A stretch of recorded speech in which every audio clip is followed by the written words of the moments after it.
ప్రతి స్త్రీ హత్య అయిండు. అంబేద్కర్ ఇంతవరకు ఎవడు ఇలాంటి అవమానం చేసినోని నేనైతే చూడలే నా జీవితంలో. మీది నుంచి భారత రత్న ఇయ్యలేదంటున్నారు. చంద్రశేఖర్ పీరియడ్లో ఇచ్చిండ్రు, మీరేమి ఇచ్చిండ్రా బాబు? ఏదైనా మరి ఆయన భారత రత్న అన్నప్పుడు, భారత రత్నకు మీరు రెస్పెక్ట్ ఇస్తున్నప్పుడు మీ అమిత్ షా పార్లమెంటులో ఎంత అవమానం చేసిండు. ఇదొక ఫ్యామిలీ అయిపోయింది, ఇదొక ఏది కల్చర్ అయిపోయింది.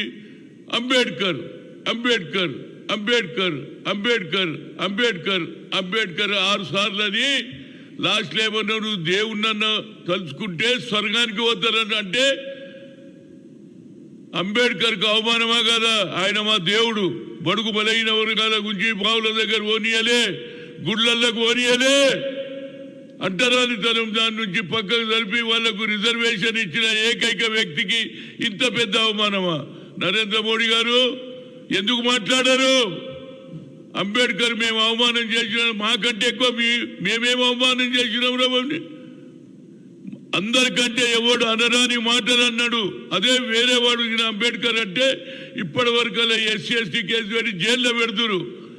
దేశానికి హోమ్ మినిస్టరే ఇలాంటి భాష మాట్లాడిందంటే ఇక ఏం చెప్పాలి?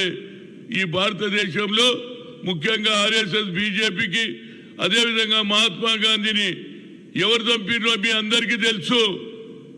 అలా అక్కడ మహాత్మా గాంధీకి అగౌరవపరిచి ఆయన ప్రాణం తీసుకున్న వాళ్ళు ఇలా బాబాసాహెబ్ అంబేద్కర్ కూడా అవమానం చేస్తున్నారు. బేషరతుగా ఇవాళ ప్రతి ఒక్కరు కూడా చిత్తశుద్ధి ఉంటే ఇప్పటికన్నా చెప్పు, నేను తప్పు చేసిన క్షమాపణ అడుగు. అంతేగాని కిషన్ రెడ్డి రోజు మాట్లాడతాడు, లేకపోతే ఎవరు నరేంద్ర మోడీ దేశం గురించి మాట్లాడతాడు. ఎంతసేపటికి పండిట్ జవహర్లాల్ నెహ్రూను, ఇందిరాగాంధీని అవమానపరచడానికి ఆఖరికి అంబేద్కర్ను కూడా అవమానపరిచారు. కాబట్టి ఇది తప్పనిసరిగా ప్రతి ఒక్కరు మనోభావాలు దెబ్బతిన్నాయి. దీనికి అపాలజీ చెప్పే బాధ్యత నీ పైన ఉన్నదా లేదా? దీని మీద కూడా మేము కంప్లైంట్ చేసినాం పోలీస్ స్టేషన్లో. ఎస్సీ ఎస్టీ కేసు పెట్టాలనా లేదా ఆయన మీద? అదే నేను కానీ ఒక పౌరుడు కానీ ఒక స్త్రీ కానీ అంటే ఇప్పటి వరకు జైల్లో పెడుతున్నా. దేశానికి హోమ్ మినిస్టర్ ఉండే రాజ్యాంగానికి అవమానం చేస్తే ఇప్పటి వరకు ఆర్ఎస్ఎస్ కానీ బీజేపీ మాట్లాడతలేదు. అంతేకాకుండా ఇంకొకటి కొత్త నాటకం ఏది, మొన్న జరిగినటువంటి సంఘటన సంధ్యా థియేటర్లో ఏది సినిమా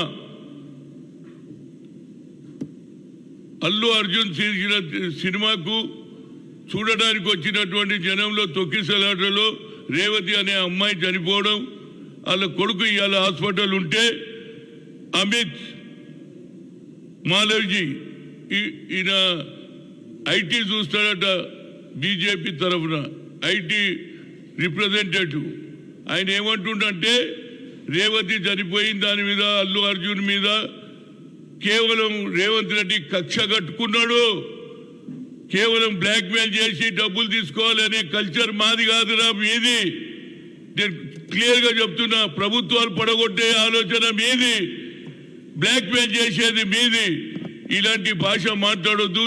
తప్పనిసరిగా రేవంత్ రెడ్డి ఆ సినిమా పుష్ప సినిమాకు టికెట్లు పెంచుకుంటా అంటే అవకాశం ఇచ్చిండా లేదా? 3000, 4000, 2000 పెట్టుకుంటే ఇచ్చిండా లేదా? మేమెందుకు సినిమా ఇండస్ట్రీని ఫినిష్ చేస్తాం? మాది బ్లాక్ మెయిల్ కల్చర్ కాదు రేవంత్ రెడ్డిది.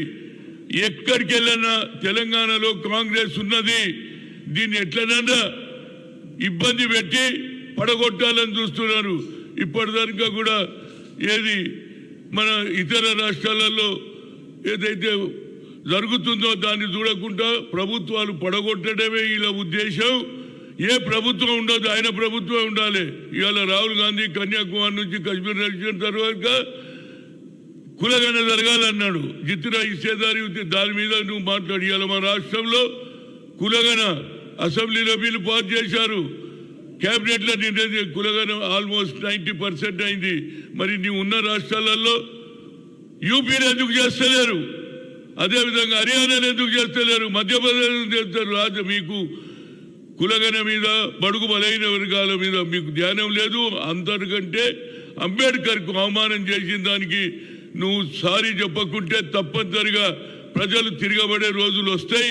మా ప్రభుత్వం కొనసాగుతుంది. అంబేద్కర్ ఆలోచనతో ఇందిరాగాంధీ కానీ, నెహ్రూ కానీ, రాజీవ్ గాంధీ కానీ, పివి నరసింహారావు గారు కానీ, అదేవిధంగా లాల్ బహదూర్ అందరం కూడా మేము ఇంప్లిమెంట్ చేసినాం. మీరు ఇవాళ రాజ్యాంగాన్ని ఇన్సల్ట్ చేస్తున్నారు. రాజ్యాంగం రాసిన అంబేద్కర్కు అవమానం చేసినారు.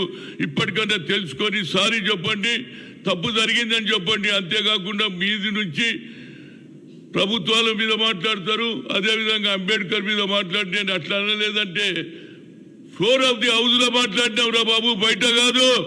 ఇంత పెద్ద అవమానం నా జీవితంలో చూడలే 50 ఏళ్ళ రాజకీయాల్లో. ఇప్పటికన్నా బుద్ధి చెప్పుకొని కిషన్ రెడ్డి రోజు మాట్లాడతాడు, అదేవిధంగా మిగతా నాయకులు మాట్లాడతారు. ఇంతవరకు నరేంద్ర మోడీ ఎలాంటి క్లారిఫికేషన్ ఇస్తలేడు, అమిత్ షా ఇస్తలేడు. కాబట్టి ఇది అందరికీ అవమానం, ప్రతి పౌరునికి ప్రతి స్త్రీకి అవమానం చేయి. ఇప్పటికన్నా తెలుసుకొని నువ్వు అపాలజీ చెప్పకపోతే తప్పనిసరిగా ప్రజలందరూ తిరగబడే రోజు వస్తుంది. Thank you.